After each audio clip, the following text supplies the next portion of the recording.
Sí, dime. Estamos aquí en el mesón. Con este impactante material audiovisual que me muestra sentado esperando por comida en Camagüey, cierta paginilla de nuestros queridos odiadores quiso mostrarme como un esbirro opulento que se da la buena vida. Y como en el video se veía poco, en parte por la mala resolución, pero también por el cabello de la entrañable compañera que se dedicó a grabarme fingiendo que atendía una llamada, decidieron pues acompañar su muy verídica publicación con fotos, mezclando capturas del video y otras fotos que se sacaron de la chistera. Porque si no hubo banquete, ellos se lo inventan, no tienen compromiso alguno con la verdad. Hace unos días el amigo Pentón publicó que me iba para España, según sus muy confiables fuentes. Todo porque alguien me tiró una foto en el aeropuerto José Martí. Y la verdad es que sí, salí de Cuba unos días, pero no a Europa. Si quieren saber a dónde fui, van a tener que preguntarme en vivo y en directo el viernes en la Casa de la Amistad, que toca Peña. Pero, ¿por qué empezar así el programa? Porque es evidencia de dos tácticas de la contrarrevolución, de su máquina de coerción mediática y desinformación. Primero, el acoso, la invalidación de la vida privada de aquellos que identifican como blancos. Y es molesto y poco ético, sí, pero le pasa a cualquier persona pública. Claro que en nuestro caso, en el caso de los que defendemos la revolución, el acoso viene acompañado de relatos fantásticos, calumnias y todo tipo de leyendas negras que, por repetición, llegan a convencer a no pocos crédulos. Lo cual empata con su segunda táctica, que es la misma de la propaganda nazi de Joseph Goebbels. Miente, miente y vuelve a mentir, que algo quedará. No importa el ulterior desmentido o la inexistencia de pruebas o evidencias, la intoxicación por sobresaturación de falsedades es tal que solo la cultura crítica, la conciencia, pueden funcionar como remedios. Por eso la revolución cubana es hija de la verdad y de las ideas, de la cultura y de la educación. En eso debemos distinguirnos siempre. Y de ello estaremos hablando en el programa de hoy. Bueno, hablaré yo, porque de Gaby les diré más tarde. Subo el volumen para que Pentón y compañía se enteren de que ya empezó el programa de la contrapropaganda comunista. A ver si aprenden a no decir mentiras. Esto es Con Filo, un espacio para mostrar con todos los matices las noticias, los hechos, las matrices de opinión que circulan en los medios y en las redes sobre la realidad cubana. Vamos a rasgar la costura de la manipulación mediática y adentrarnos en la arista filosa de los acontecimientos.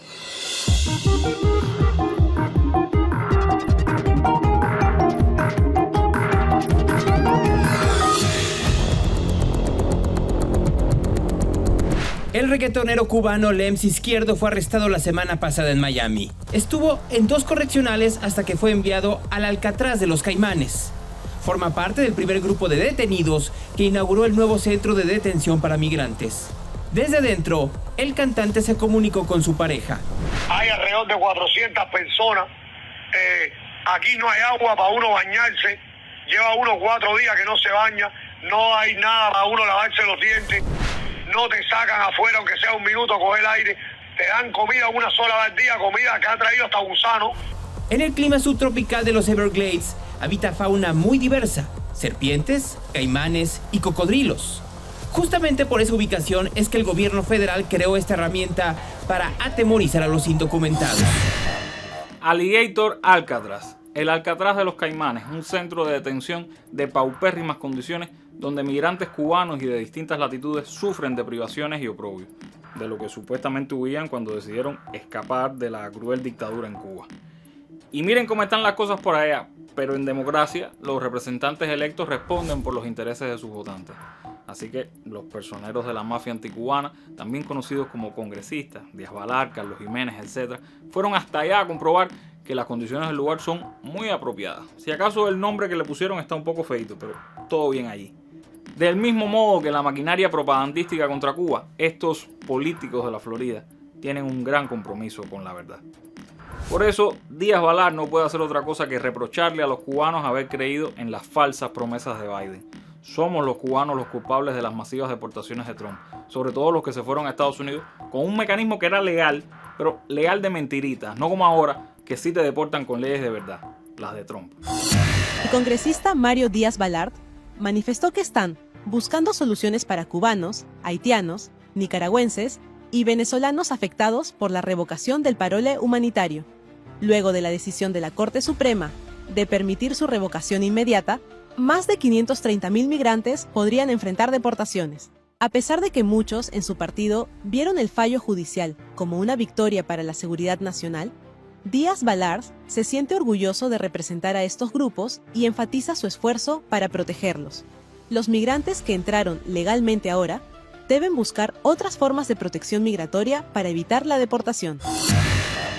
Pero las deportaciones masivas, las detenciones ilegales, las arbitrariedades y penurias a las que somete la administración Trump y su secuaz de oro DeSantis a la comunidad cubana no le importan a Díaz Balart y a esa grey de furibundos anticomunistas. Trump es el mejor aliado para la lucha por una Cuba democrática, y que el régimen cubano caiga es más importante para ellos que lo que piensen sus votantes. Que protesten y pataleen, no importa. La democracia en Cuba es más importante que la democracia allá, al parecer. Crece el malestar en el sur de Florida contra los congresistas republicanos cubano-estadounidenses. Acusan a María Elvira Salazar y Carlos Jiménez de traidores. Los señalan por respaldar y no oponerse a políticas migratorias que afectan a una región donde más del 50% de los residentes nacieron en el extranjero. Además, acusan a los congresistas de apoyar una reforma fiscal que podría perjudicar a los adultos mayores al recortar Medicaid y encarecer el acceso a seguros bajo el Obamacare. Se define como un cubano arrepentido porque votó por el Partido Republicano en las pasadas elecciones y ahora se siente decepcionado con sus representantes. Hay mucho recorte a los viejitos y a la gente que son necesitados de los beneficios de Medicaid. Los votantes, especialmente los que votaron por personas como Carlos Jiménez, están en un momento de mucho conflicto. Siempre han votado por estas personas, pero lo que están viendo es unas condiciones muy crueles. No es solo los tratos con ICE que se han hecho, sino, como tú dijiste, las condiciones adentro de esos centros de detenciones. Si se tienen que usar para mantener a las personas que tienen antecedentes criminales, ok, se usa, pero de una manera humana. Ni los terroristas que mandan para Guantánamo pasan condiciones como lo que estamos viendo aquí, en este mismo distrito, a unas avenidas de aquí y en Alcatraz. Las páginas de odio en redes, estos operarios políticos, Marco Rubio, Trump, todos ellos responden a intereses políticos, que son la expresión concentrada de sus apetencias económicas. Ya sea lo individual, se sabe que el negocio de la industria ligera anticastrista puede dar mucho dinero, o para esa gran nación que es Estados Unidos, un imperio decadente que se vale de su fuerza militar y sus medidas coercitivas para atemorizar a medio mundo. Por eso es importante no perder de vista todo el daño que le hacen a este país, a la Cuba de nosotros, mientras salen en cámara o en las redes a decir lo preocupados que están por nuestro bienestar. Por muchos problemas que debamos resolver, estos mentirosos, estos charlatanes, no pueden apoderarse de Cuba bajo ningún concepto. ¿Y Gabriela? ¿Dónde está Gabriela? Estuvimos tentados a ponerle este programa. Gabriela se fue otra vez, pero no quisimos pegar de sensacionalistas. Y como nuestro compromiso es con la verdad y la transparencia, y queremos que nuestros odiadores estallen de alegría al ver que Gaby volvió a saltar por encima de su cerco, aquí les va un videito de saludo. Gabriela Fernández en la mira. Bueno, ahora mismo estoy en el aeropuerto de José Martí y no estoy huyendo de absolutamente nada, voy camino a Venezuela. En Venezuela en estos días se han dado procesos políticos muy exitosos, uno de ellos, el más importante, es la victoria rotunda del chavismo en la mayoría de las alcaldías y justo en vísperas del cumpleaños del comandante Chávez. Y todo eso coincide con uno de los esfuerzos que sistemáticamente realizan Venezuela, Cuba y otros muchos países izquierdistas y socialistas en crear espacios de articulación para la comunicación de izquierda. Este espacio se llama Voces del Nuevo Mundo y coincide también con el 20º aniversario de Telesur, que es precisamente un paradigma de esa comunicación que necesitamos las izquierdas, así que desde allí trataré de crear alianzas, de ir creando contenido, de tomar ideas y sobre todo les estaré dejando en Instagram parte de lo que hagamos allí, lo que vea, lo que me parezca más interesante y bueno, ya en el próximo programa puedo estar ahí con ustedes, así que nos vemos en la mira. Últimamente abundan los podcasts y los talk shows en redes digitales sobre distintos aspectos de Cuba. Fragmentos dedicados a los medios cubanos o a su economía o a las versiones bastante tergiversadas de su historia se divulgan por internet. Algunos de estos programas digitales se financian con promoción, monetizando la cantidad de seguidores. Otros, reciben dinero de embajadas, de organizaciones no gubernamentales, en fin. Si se quiere hablar de nuestro país soslayando variables como las del bloqueo, Trump, etc., se puede tener mucho éxito. Es una crítica insustancial, de poca sinceridad, condicionada por beneficios. Por eso es que no podemos cejar ni un momento en colocar nuestro mensaje, nuestro discurso, nuestro enfoque. Nosotros tenemos que ser los críticos, los subversivos, los cuestionadores, los que polemicemos. No podemos temerle a la verdad y a sus complejidades. Y precisamente de eso y de muchas otras cosas que tendrán que descubrir trata el libro Socialismo Cubano, Revolución, Marxismo y Comunicación de Marcelenin Pérez Valdés.